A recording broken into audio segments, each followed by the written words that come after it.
Ropp Star Gang, what up? What up? Appreciate everyone joining the live stream. Make sure you do me a favor as you come in. Make sure you pound that like button, hit that subscribe button. I have a special guest tuning in with us today, so I appreciate him coming on. He's part of the NFC South Roundtable. TJ, let's bring him in, folks. Make sure y'all give him a round of applause. What up, TJ? Hey, Clay, what's going on, man? Thanks for having me. Yeah, appreciate you coming in. I know you're a busy man. This man's going to the game himself. So he is going to be there live and in person. So I'm sure you're excited to go and be there. Absolutely, man. I mean, this is what it's all about. I mean, everybody's 0-0. Everybody feels as if their team has a chance to make a run at it. So, I mean, it's the best time of year if you ask me. Yes, sir. Yes, sir. So, guys, make sure y'all go check out TJ over at the State of the Saints podcast. His @ is right down below in the description of this live stream. You can go over there, make sure, even though you guys are Panthers fans over here, that doesn't mean you can't go show some love to the Saints, even though it is an in-division rivalry. But that's what we're here to talk about today. So, TJ, I'm going to go ahead. Let's get into the injury report. We do got a little bit of some unfortunate news on the Panthers end. We've got, obviously, we've got Tommy Tremble, Ian Thomas. Both of our tight ends are listed on the latest unofficial depth chart. Mm-hmm. And, we're notably absent on Wednesday's practice. Doesn't look like they're expected to play. I haven't heard anything else as of recently, but it does show some of the depth in that position that's hurting us. Also in their place, of course, though, we do have Jadavion Sanders, our fourth round pick out of Texas, coming in. You got Jordan Matthews, 32-year-old veteran who's kind of elevated himself from, obviously from the practice squad now due to these injuries, but went from wide receiver to tight end. And then, of course, they did add a rookie in Messiah Swinson from the Green Bay Packers practice squad. Right. They brought in some tight ends, but also Miles Sanders, Josh Neischmann are also appear on the injury report. Both players were limited participants of Wednesday practice, and Sanders, the running back, Neischmann, the offensive tackle, are crucial components, obviously, to this backfield offensive line. But I haven't heard any other news on these guys. Obviously, there has been no game time status yet. I'm not sure what's next with this tight end position. Obviously, there's been a mix of emerging talents. So we shall see. Now, on the Saints side, got a couple there. Yeah, man. I mean, you look at Pete Warner, but so a couple of these guys of importance I expect to play. There was a report that came out with Marshawn Lattimore. He was a full participant in practice today. And all signs are indicating that he will play. I think the Saints were just kind of erring on the side of caution with him. And also with Pete Warner. A lot of these guys, they're dealing with what they call soft tissue injuries. So I don't know if they just want to, just push these guys. They want them to be ready to go. Willie Gay, he did get injured at the beginning of the week, but he missed practice one day. But after that, he's been a participant in some capacity. So I expect for him to play. I look at him as more of that linebacker that kind of going to be coming in as a rotational guy with Pete Warner. So I'm not really too concerned about that. He's going to get he's going to get a certain percentage of snap counts anyway. Nick Saldiveri was a guy that before Lucas Patrick was appointed as the left guard to start, he was the guy that the Saints wanted to be in that place. He's a second-year guy out of Old Dominion. He was a fourth-round pick for the Black and Gold. So, I don't expect for him to be a part of this game, but I do feel like he's going to be a part of the rotation sooner rather than later. Jalen Ford, the rookie out of Texas, he's a guy that is going to be important to the Saints defense. They like him a lot. He's a talented guy. He's very, very rangy. I don't expect for him to play. And also Dallin Hoker, who had a really good game, his first game in preseason versus the Arizona Cardinals. And the Saints have high expectations for him, the rookie coming out of Colorado State. But, I expect for him not to play either. I mean, you look at some of these other guys. I want to say DeMarco Jackson should be on this list as well. Can't see underneath there, but DeMarco Jackson was on the list. And I can't remember the next person, but I do think that those two guys are important to the special teams part of the New Orleans Saints roster. But all in all, I won't call all these guys important, but, when you're talking about going into a game of this magnitude, I expect Lattimore, Gay, and Warner to be full participants in that game. Okay. All right. Didn't know if there was any concerns there. Any concerns there? No, not really, man. I mean, after here's the thing, Clay. Like the Saints, you can kind of tell who's going to play and who's not going to play. All right. So when the injury report comes out Wednesday, and if you see a guy that says did not participate, and then you see Thursday did not participate, they're not going to play on Sunday. So if they have those back-to-back did not participate statuses on there, they're not going to play. So I expect if they are practicing in any capacity, rather full or light, I expect for them to play on Sunday. Okay. All right.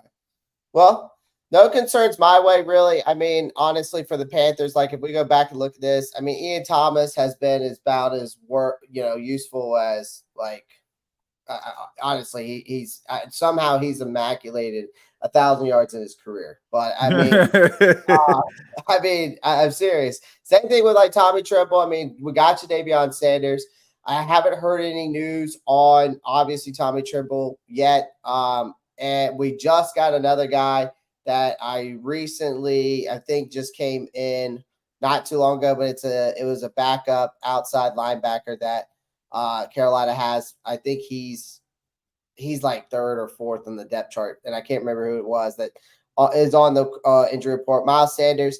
I think Miles Sanders is probably going to play. I don't Mhm. see it. Doesn't sound like it's too bad, but all in all, not too really concerned. But it looks like at least from the offensive line standpoint, we got everybody up there. That's the biggest Right. concern for me at this Yeah. point. Yeah, I think that both teams are going to be relatively healthy. I think that a lot of these teams they just want to make sure that their starters are ready for the game. So Right. I don't have an issue with that. All right. All right, let's get right into it. Break it down. Let's break it down. We'll break it down together. But I want to hear it from the horse's mouth first, man. Like you're the Saints guy. All right, what are we looking? I know that we kind of broke it down. We kind of got into some depth, right, Right. on the NFC South roundtable. But I really want you to break it down. Like this is your time right now to give me as in depth as possible about this New Orleans Saints team. Well, when I look at this New Orleans Saints team, number one, I'm speaking on the side of the fan base. I mean, I haven't. It's been a minute since I've come into a season, and I have sensed the morale this low when it comes to the New Orleans Saints. I think it has a lot to do with the head coach Dennis Allen. People don't feel like he's the leader that he needs to be, the leader of men that you'll see from, a coach like a Mike Tomlin or a John Harbaugh who's actually playing right now. The fans aren't really getting that type of energy. And then when you look at Derek Carr, it's kind of the same way. So the expectations aren't very high for the New Orleans Saints. It's almost like if they do anything like beat a team of any significance, it probably would be a plus. But all in all, man, when I look at this football team, I think that they're solid. I think they're a solid football team. I think they're a team that is competitive. I don't think that they are a deep playoff run team. This is a team that's designed, in my opinion, just for a coach to keep his job. Like just good enough, to not be the worst team in the league, not that bad. Like just kind of keep some behinds in seats because they're gonna be there to the very end. But I look at this team offensively. They got some weapons, of course. Chris Olave is the wide receiver number one, coming off 1,000-yard season. This new offense with Clint Kubiak should be designed to, fit his skill set, allow him to get the ball in space. We know he has that 4.2 speed. He ran a 4.26 at the combine. And also you got Rashid Shaheed, who is a guy who is a special teams guy. So I think that this kind of fits him as well. The biggest issue is who's going to step up after those two guys. You got Cedric Wilson, former Dallas Cowboy, Miami Dolphin. All I hear is that he's a good blocker. I mean, that's great in this type of offense, but I mean, one of these guys go down, what you're going to do.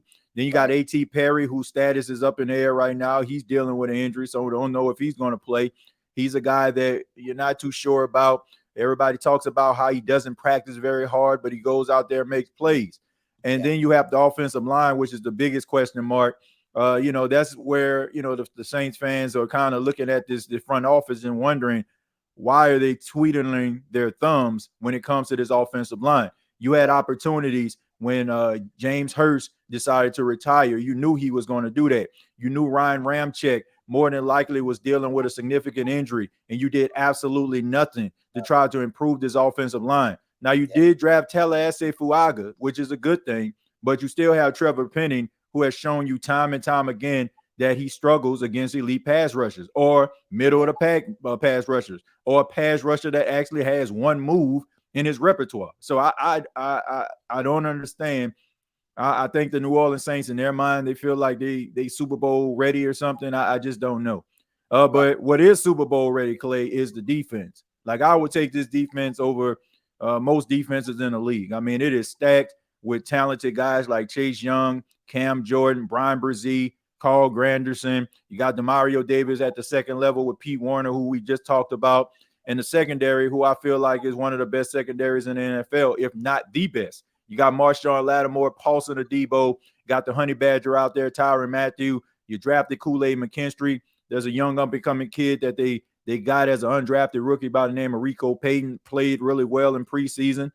So this is a really deep team at the secondary position. The only question mark is that strong safety with Jordan Howden. Can he hold up? So all in all, I think that this team defensively is a championship caliber team. But when it comes to the offense, don't know what they're going to be yet. And it's not very convincing when it comes to some of these playmakers on the offensive side of the ball. But if they can complement this defense in any way, I think that they can be competitive. But I don't see Super Bowl. I don't see deep playoff run. And, this is going to be one of those seasons where I feel like Saints fans are going to kind of go through the motions. One week, they're going to look like the best team in football, going to look dominant. And then the next week, it's going to look like as if they forgot how to play football. That's the New Orleans Saints in 2024, if you ask me.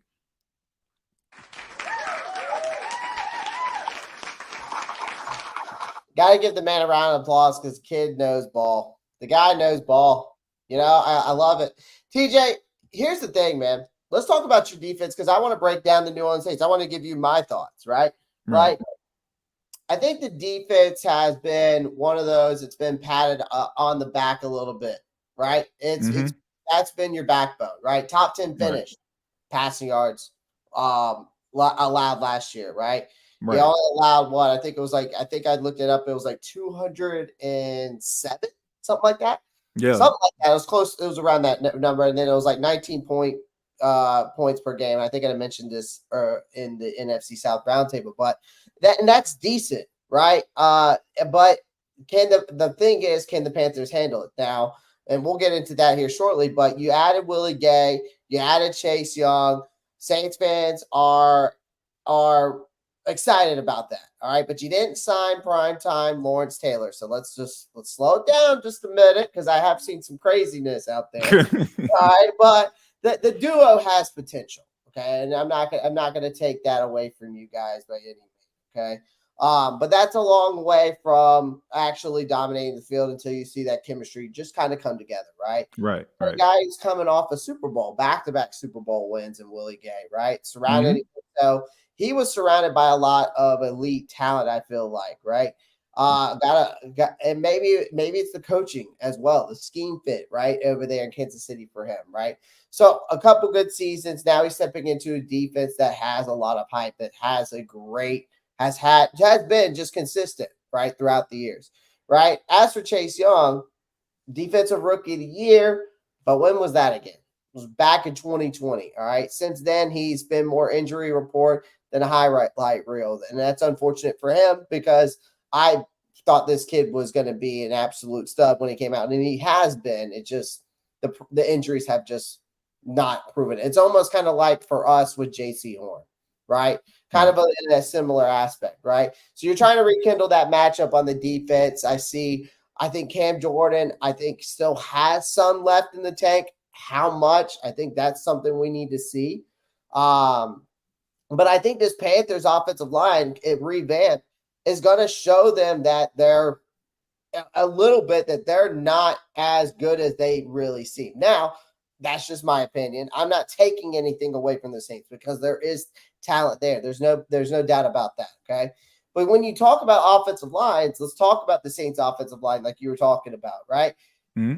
Last year's was a disaster, just like ours, except ours was way worse, right? Right? You throw in some new. I don't know, man. I don't know. You don't know? No, I don't.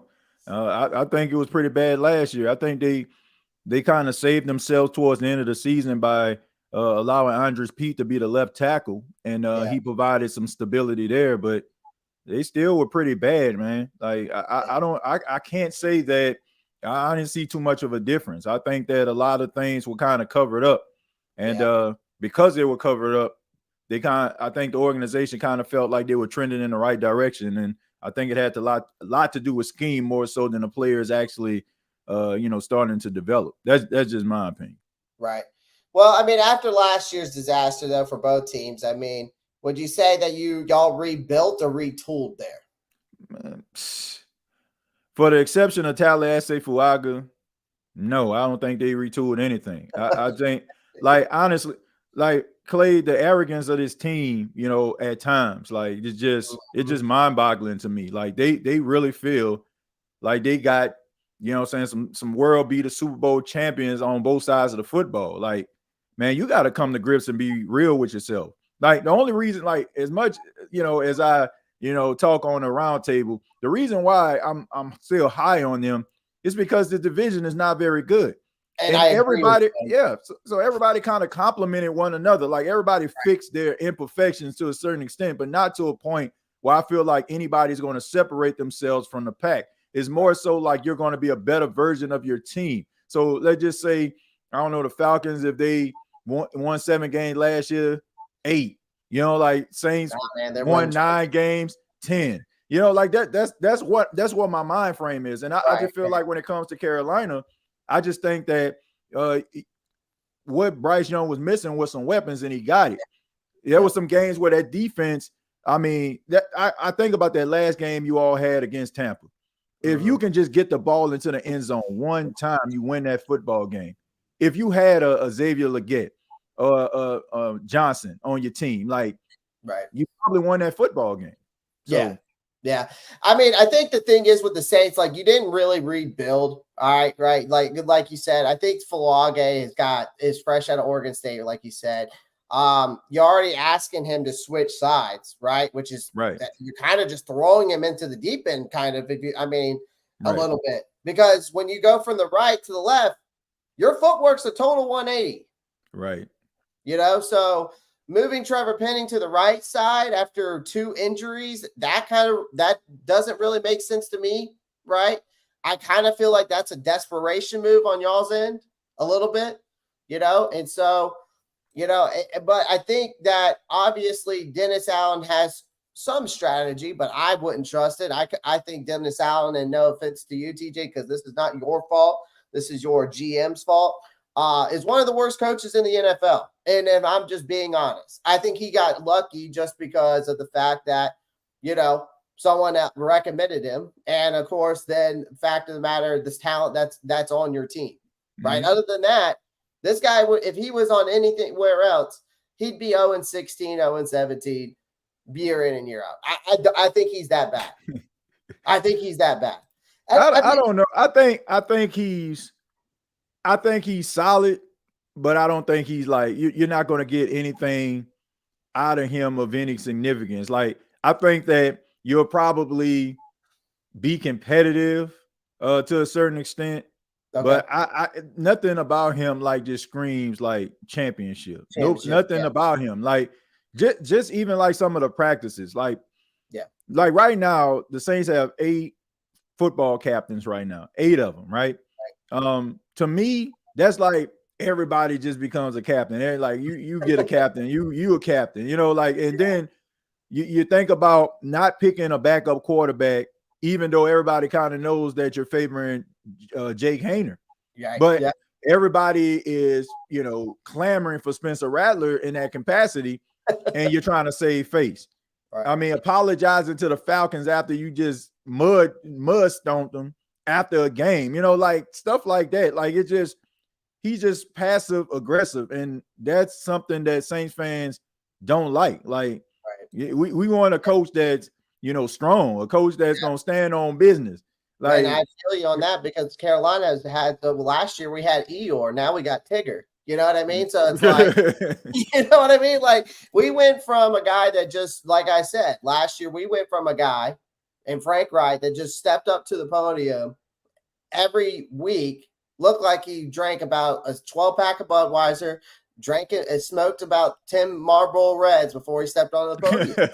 I mean, and then he was just about as energetic as nothing. And now we've got, Dave Canales, and obviously we're going to dive more into the Panthers here shortly once we finish up with the Saints. But, it's a total 360. And it was cringeworthy when you saw Frank Wright win football games. He goes in the locker room, he does this little woo thing, and it was just absolutely cringe.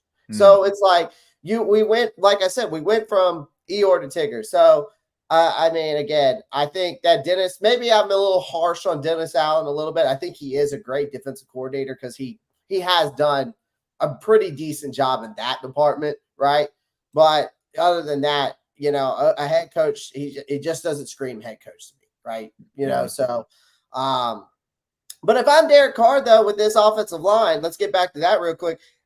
I might be losing some sleep. No, because that front seven from the Carolina Panthers that has got better. It's gotten an upgrade, which we'll talk about.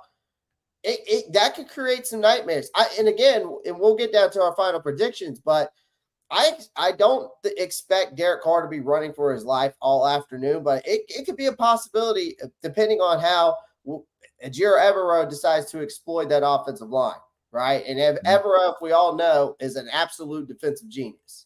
He's taking shit and turning it into goal. He took practice squad players last year and was able to create great defensive stops. So, again, we'll see how it goes from the offensive line. Let's talk about your offense real quick. Derek Carr is, and I know this is your favorite quarterback, man. Nah, I'm just I know how you are. But, Derek Carr is back for year 2. Obviously, last year, over 3,800 yards, 25 touchdowns. Last season, you can't let it fool you. He's the definition of just good enough, right? Like, I think Saints fans are obviously, you're going to be counting on that number 12 right there, as you can see on the screen. Alvin Kamara, I think those guys are going to carry the load. I remember what happened the last time the Saints and us faced. Evero's defense held the Carr to just 110 passing yards in the second half of the season, making him look like a deer in the headlights. And he did. I mean, and the Panthers already know how to shut this guy down. But there is a but here. You bring in Clint Kubiak, who's never held this role before, comes from the 49ers, from the Shanahan tree, could be a hell of an OC, right? He's revamped this playbook for you guys. But and his big idea, I think, though, and I'm looking at Taysom Hill. He's that Swiss Army knife that you got. That guy, the guy they've been trying to make happen for 7 years now. But I think Kubiak's going to use him and how they use Kyle Juszczyk over in the 49ers. And I think that's something that could be a beneficial to the Saints, right? I think they're desperate to find something to spice up this stale offense besides Chris Olave and Alvin Kamara, right? So, if it's nothing, now here's the thing, that does sound, the versatility of that does sound like a problem on paper, but I think it's something the Panthers can't handle. The defense is not something that they can't handle, but I do look forward to seeing something like that. I think throw a spy on him, maybe, throw a gadget guy on him. You can neutralize him. But I think from the offensive standpoint, the biggest thing I think for Carolina is, and we'll get into them here shortly, but I think it's going to be Alvin Kamara is going to be a guy that we got to stop. Yeah, I mean, but to correct you, Clint Kubiak actually was offensive coordinator before. He was the offensive coordinator of the Minnesota Vikings right before Kevin O'Connell came. Okay. And that year, Dalvin Cook had one of his best statistical seasons, and so did Kirk Cousins, So, right. I mean, he has shown that he can actually, be effective as an offensive coordinator. Yes. I think some of the points that you made were, I think they were fair. But I think last year the New Orleans Saints found out exactly what you were saying, that, Carr is just a guy. You know what I'm saying? He's just a jag. Like I use the example, right? I use the example. I'm a big Seinfeld fan, right? So back when they came up with the idea of Seinfeld was a comedian, but he wasn't a very strong actor, right? So what they did was put really strong actors around him. Like you put Julie Louis-Dreyfus as Elaine, and Jason Alexander as George, and Michael Richards as Kramer. And they put those strong actors around him to cover up what Jerry Seinfeld lacked. And Jerry was able to kind of do his thing in between these three actors and actresses. And, they made the show a phenomenon. What the Saints have right now is a quarterback that can win you some games, but he's not going to win you the game. You know, like you're not going to win constantly because of him. There's only a few quarterbacks that actually can do that. And two of them are playing tonight, which, you know what I'm saying? So as far as I'm concerned, like, that's okay. See, we become accustomed and feeling as if a quarterback has to look like that in order for a team to win. Like he has to throw for 300.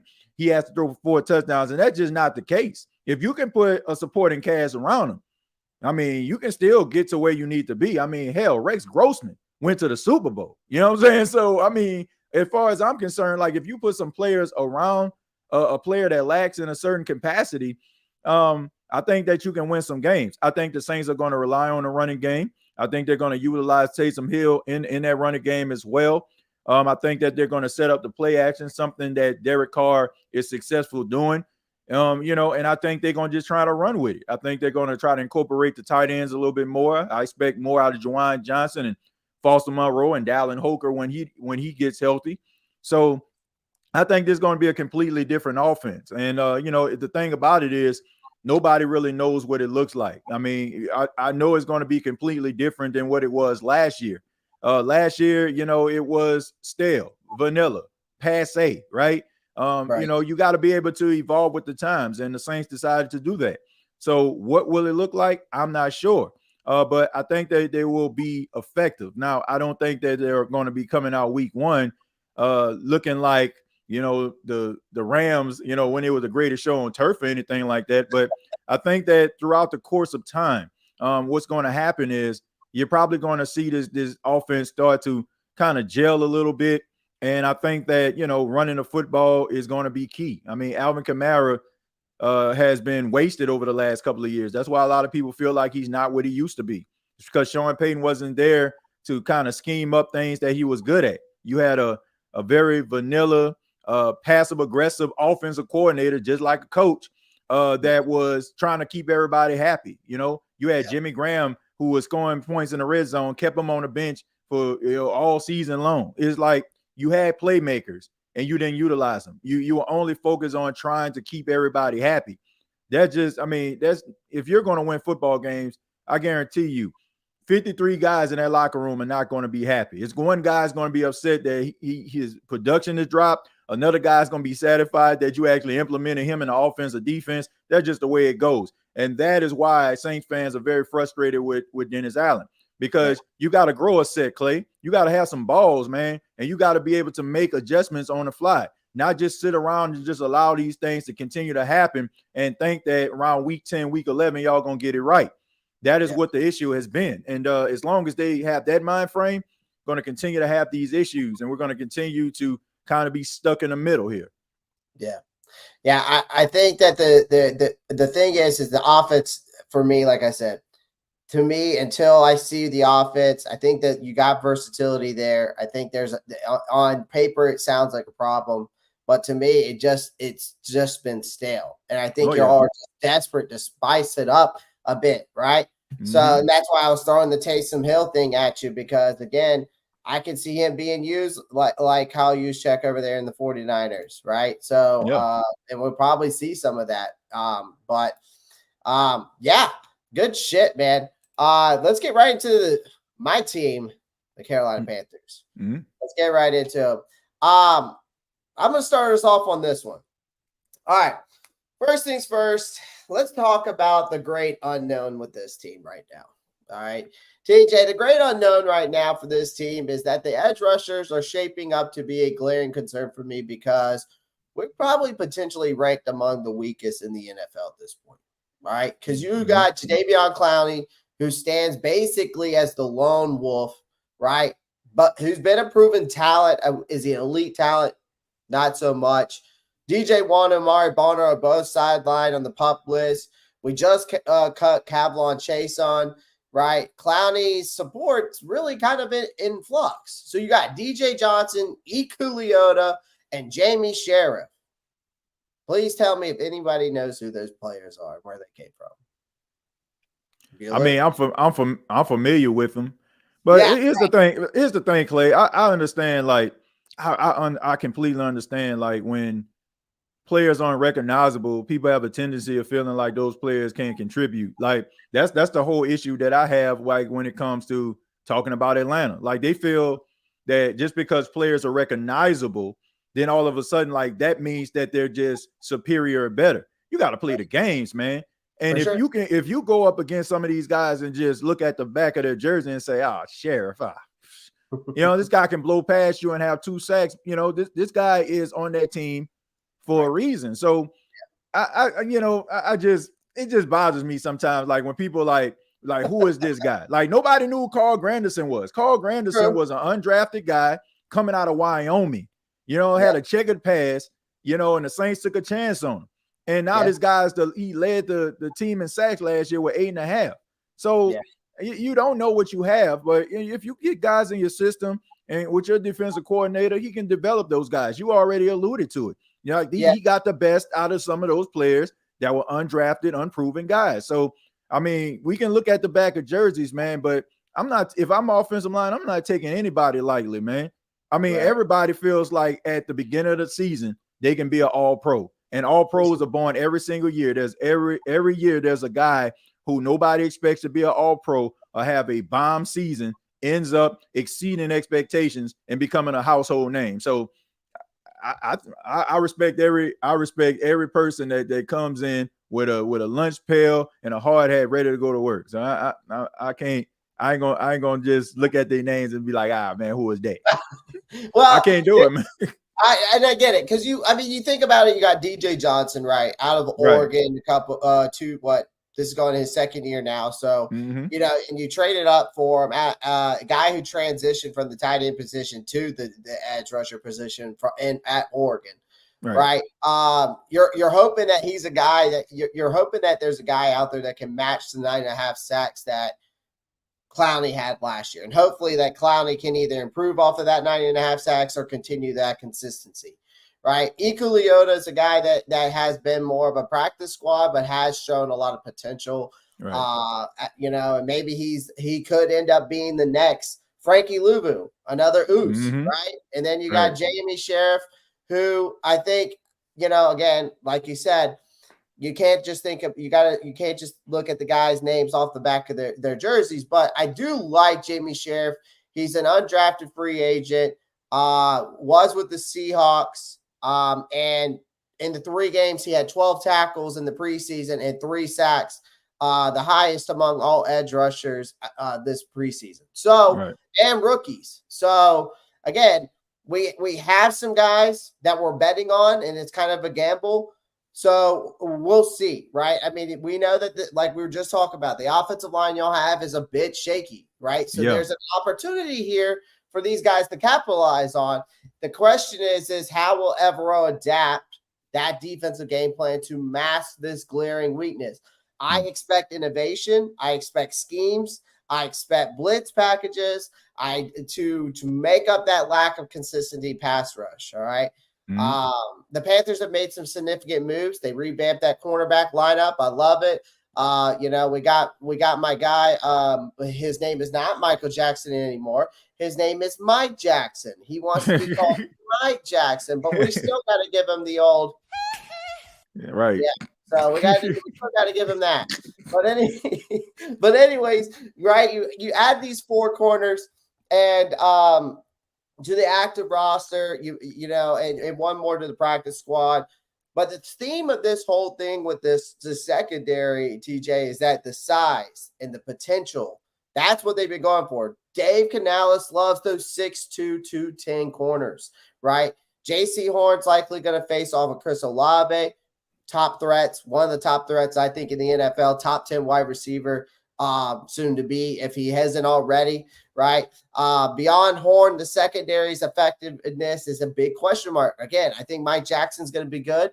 He had great PFF numbers last year. We'll see how he transitions here. And, of course, Troy Hill in the nickel, who was solid last year. Rashid Shaheed, though, does have a favorable matchup here, right, against the rest of this revamped cornerback group. So I'm interested to see that matchup as we go forward. Now, the defensive line, that I call the double-edged sword here, right? On paper, the Panthers' interior defensive line looks promising. It really hinges on two factors, though. You got O'Shawn Robinson's performance, right? Free agent signing, Shy Tunnel's progress from last season. The Panthers' defensive strategy, I think, seems heavily focused on stopping the run. That has been the key here this year. I think, obviously, you got a great dynamic backfield. I always forget that you'll still have Jamal Williams, right, who could test your limits. These guys, that unit with between Kamara and Jamal Williams could test the limits of this team, right?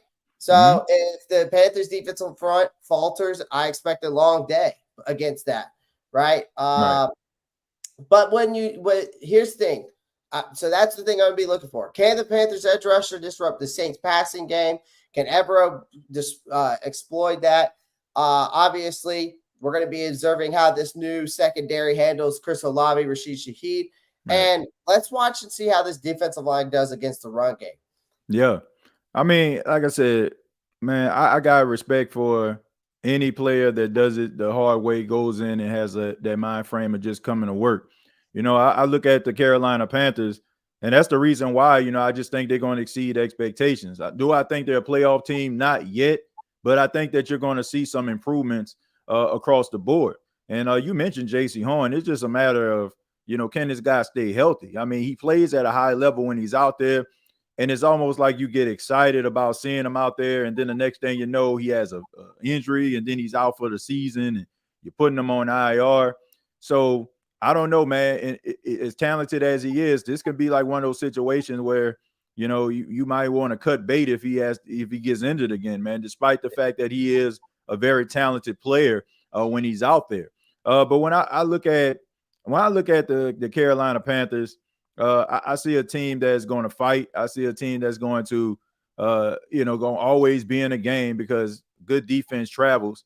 But I do just think that, they need to go through some growing pains in order for them to get a little bit better. Sometimes you got to, go through the fire. Sometimes in order for you to get to where you need to be.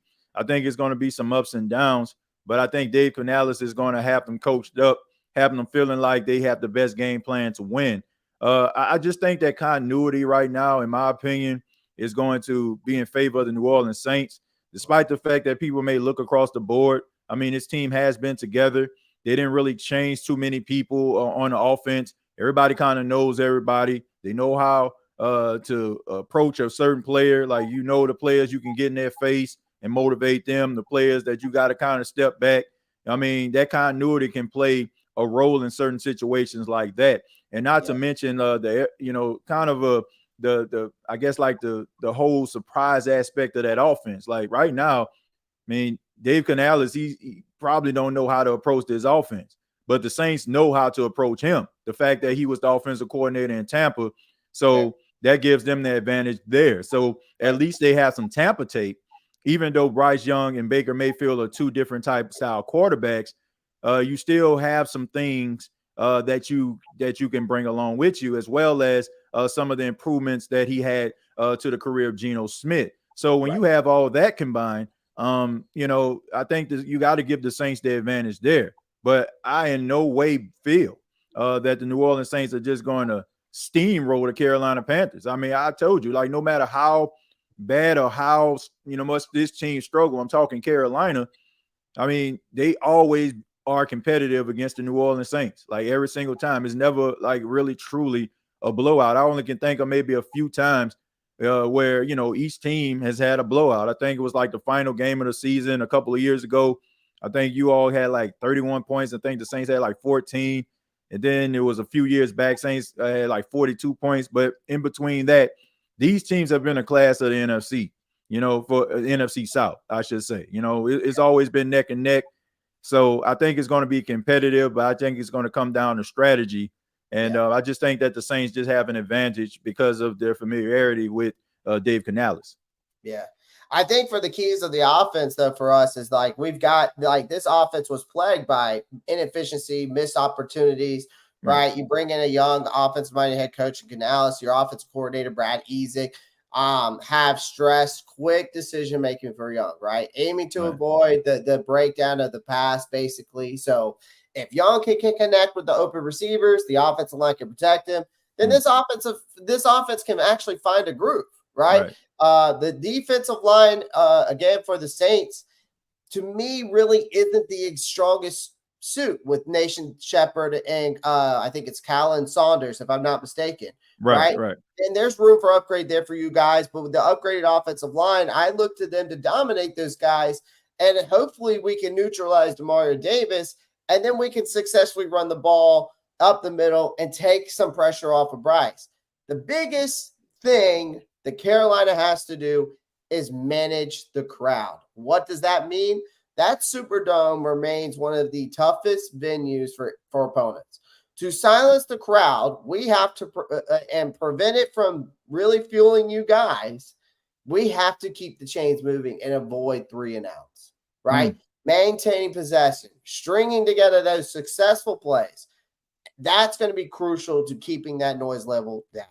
That's the way I look at it. Those 3 things. Yeah, well, I look at it like, Clay, back in the day, the Superdome was a tough place to play, but now it's like anybody just come through and get a win. I mean, I'm serious. Like the energy of the Superdome isn't what it used to be.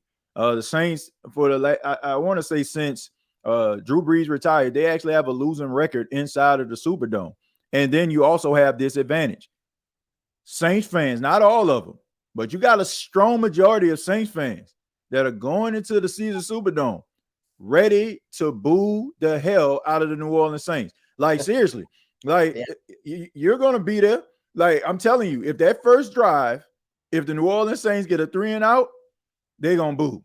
If the Saints offense is looking about as stale as bread left on the counter, they're going to boo. I'm telling you, man, like the morale of the Who Dat Nation is low. They do not feel that this team has a chance as long as Derek Carr is their quarterback and Dennis Allen is their coach. If I am the Carolina Panthers, I would, if I won the coin toss, I would receive the ball, I would put together my first 15, and I'll drive down the field. That just would be my strategy. Because if they score a touchdown, I don't know if that'll happen, but if they were to go down and score a touchdown, they're going to automatically feel that the strongest part of the team is weak. Right. Like, they're not as good as we thought they were. Like, that's how. And then if Derek Carr parades himself out there and they go 3 and out, I'm telling you, like, it's gonna play right into the hands of the Carolina Panthers. Like, you that type of stuff right there. Like, those are the little small things, like the little small strategies that nobody really pays attention to. Right. The atmosphere and the energy. Like, if I'm a coach, I got an intern that's watching my opponents. Like, what are fans saying about them? What is going on? What's the pulse of the team? Those are the type of things that gives you a competitive advantage. You know, like, if you can do stuff like that. But if I was Carolina and I want to try to completely suck the air out of Superdome early, I would win a coin toss. I would take the ball and I would put together my best 15 plays. Because, like I said, if they go down the field and they score a touchdown, the Saints fans, they feel like the one thing that the Saints have going for them is their defense. And if they can get down the field and score on the first drive on that defense, and Derek Carr comes out there and lays an egg on that first drive, y'all got him. Right. But we'll see. Yeah, we'll see.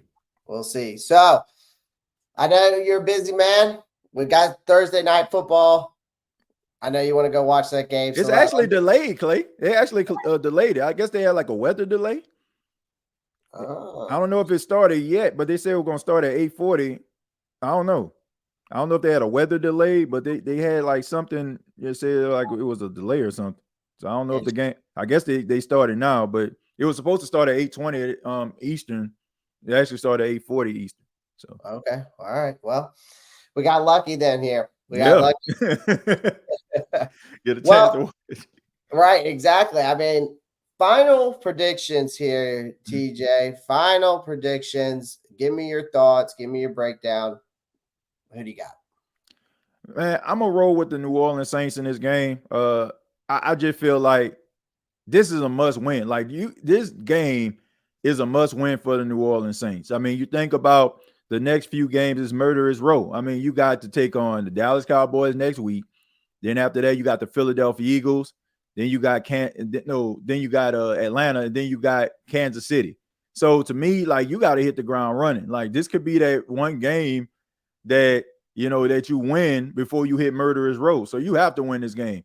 The pulse and the energy of the Who Dat Nation throughout the season depends on it. Like, if you want this team to ride with you and support you and continue to be like, okay, man, I'm gonna give them a shot, you got to win this football game, man. You got to do something different. You got to really show that the offense is improved. You really got to show that this defense is lights out. You got the crowd on your side. I mean, you got everything going for you for the most part. So to me, I just feel like they got to win this football game, and because they have to win, I just feel like they're going to be kind of dialed in. So I think they're going to win. It's going to be a close game, but I think they're going to get the job done. Yeah. I think for Carolina, again, I think it comes down to the edge rush effectiveness. Again, the secondary matchups, making the stops, D-line, run defense, stopping Alvin Kamara, Jamal Williams, right? Neutralizing them, getting Bryce in the rhythm, come out, like you said, punch the Saints right in the mouth, right? Go down and score. Receive the coin toss, go right down and score. I agree with you there. Exploiting that interior defense, run the ball, open up those run lanes, and again, manage the crowd, just like you were saying. It all just comes down to those things for me, right? And I know that's probably maybe asking a lot, but my heart tells me this could be an upset, because this is kind of an upset, right? For us, like if we go out and win the game, week 1 game, that's an upset for the Carolina Panthers after going 2-15 last year, right? So again, can Bryce Young thrive under Dave Canales, right? The Saints, my heart wants to say the Panthers win this game. But to me, the Saints win because of just the veteran experience. They have the veteran experience more than this young Carolina Panthers team. Like I said, my heart tells me Carolina, but my brain tells me the Saints. Look, the reason why, I don't really bust your chops about Carolina, it's because, man, we live in the same place. We both stay in Myrtle Beach. So I don't have an issue with Carolina Panther fan. Like, my barber is a diehard Carolina Panther fan. He cut my hair today. He said, I'm not going to wish you good luck. You know what I'm saying? But he said like every Carolina Panther fan, like, they love their team, but like they level headed with it, right? You know what I'm saying? Like they understand where they are. They understand, like, okay, man, we got some work that we need to do. They don't live in Delusionville like some of these other fan bases out here. So I got respect for them. And I honestly feel like they are a good organization and have been. I think that the owner needs to be a little bit patient. But for the most part, man, the organization has done some really good things to improve the football team. I think a couple of years ago, even though Matt Rule wasn't the answer as a coach, I think y'all had one of the best drafts I seen. Like, when y'all drafted all those defensive players, like, I thought that was a really good, solid draft. And, I just think that it's going to be one of those years where you're going to see some improvements and you're going to see, like, this team is trending in the right direction. But I just think at this particular point, I'm looking at continuity. I'm looking at what's on the line for the New Orleans Saints. Like, they got to win a football game. Like, they got to go in this thing like it's a playoff game. Yeah. So I just feel like, with that in mind, I just feel like they're going to win a football game because of that. Yeah. I mean, like I said, I think Carolina is hungry. And I think that's the thing that could scare a lot of people, is that, we are, we're hungry. We went 2-15 last year. We're a team that has retooled, rebuild. I would say we're in rebuild mode, but I think we have retooled the right way so far. Like you said, between the draft, some of the free agent moves, so on and so forth. And we're not done. We're already restructuring contracts. We're signing guys. We're getting rid of guys. Like, we're cutting out the meat. Like, we're cutting out the fat, right? We're cutting out the fat out of the meat right now. Right. We're trying to keep the protein on the table. Right. So, and that's the best way I can explain it, because we've cut guys off the practice squad, brought other guys back in. cut some of those guys, brought somebody else back in, did the same thing on the roster, brought some other people in, moved some guys up from the practice squad. So this front office has been more active than a McDonald's drive-through at 2 a.m. Like, I mean, so it's just like, so they're doing everything they can. I think Carolina is hungry, so this can be an upset. And my heart wants to say Carolina can come out, can come, and they can come out and punch you guys in the mouth. Man, you don't want to see that Superdome. You don't want to see that Superdome if that happened. My goodness. You do not, Clay, you don't want to see that Superdome, man, when that happens. Like, if that happens, like, whoo, boy, I don't even want to imagine that. I don't. Right. Yeah, I get it, man. I get it. Oh, there we go. So, well, TJ, I'm not going to take too much of your time, man. You are a busy man, and you are getting ready to go to this game. So I am going to, first off, I want you to tell everyone where they can find you at, even on my channel. Guys, make sure you do me a favor. First off, go check out the NFC South Roundtable where me and TJ are both on. All right, make sure you go over there, like, subscribe, okay? Another thing is make sure once TJ tells you where you can go find him, go make sure you like and subscribe his channel. TJ, where can they all find you at? Give them all your socials. Well, first off, you can find me on X at TJAYJones8. I'm pretty active on there. You can also check out the State of the Saints podcast, youtube.com, search the State of the Saints podcast. And shouts out to all of the members of the Who Dat Nation that's in the chat right now, came over to this episode. Make sure y'all subscribe to my guy's Clay's channel here, man. He works really hard. It's pretty obvious he knows what he's talking about. He's level-headed. And these are the type of, people I can get down with. People that understand the game, ain't about to just sit up here and just say, oh, my team about to go undefeated when you know that they have limitations. That's how we roll. And we roll like that on the State of the Saints podcast too. We give credit. We love our team, but we keep it 100, about some of the issues that plague it. So if you're into like real, NFC South talk, if you're into like a real level-headed perspective, come on over to the State of the Saints podcast. And if you want that, if you're a Saints fan over here in Carolina, Panther land, make sure y'all subscribe to Clay's channel. But still subscribe to the channel because y'all see that the brother knows what he's talking about, man. He works extremely hard, man. And thank you for having me. I appreciate it. Now, TJ, I know you've been busy. We were talking in the background trying to get everything together. So I appreciate you just taking the time out of your busy schedule to come on here. No problem.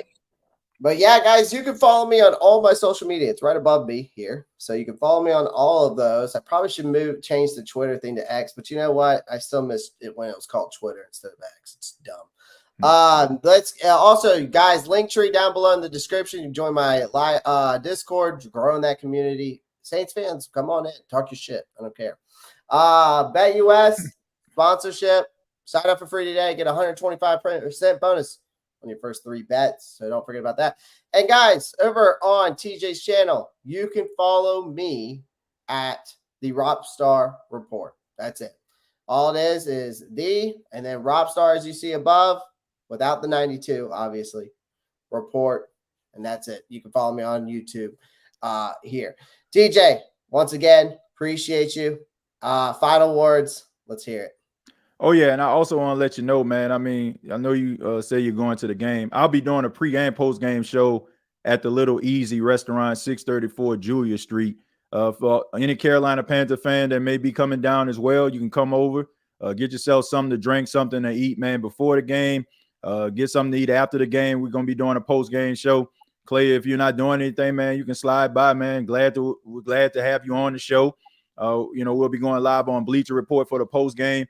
So, I mean, I'm just really excited, man. It's my first opportunity to actually hit the road and have a venue like this. So special shout out to the Little Easy Restaurant for having me, and I'm excited about the game, man. Yeah, actually, unfortunately, TJ won't be there. Okay, all right. Oh, man. But Doug, I think you were thinking about Doug. Doug in the chat, who's my backup for the NFC South Roundtable, will be there. So I would okay. Doug said okay. Gotcha. Yeah. So I would hit him up because he'll be there. So hit him up. But I could always join, from here. So yeah, I mean, So look, I man, can we gotta hit up a game together, man, or something, man. I mean, I'm going to the game in Charlotte as well, man. So Well, man, that's what we got talking about. We were talking about that. We might have to connect on that and get something put together. Yeah, So, we live too close, man. We live too close to each other not to link up, we might man. as well just go ahead and buy our own studio, and we'll just Exactly. just go ahead and buy a studio in Myrtle, and we'll hook it up. Exactly. So, all right, guys, I appreciate everyone joining the live stream. Me and TJ gotta go. We're gonna go and chill and relax and go watch some football, Thursday night football. Y'all go, guys. Y'all know what to do. As always, keep pounded. Peace. Who that?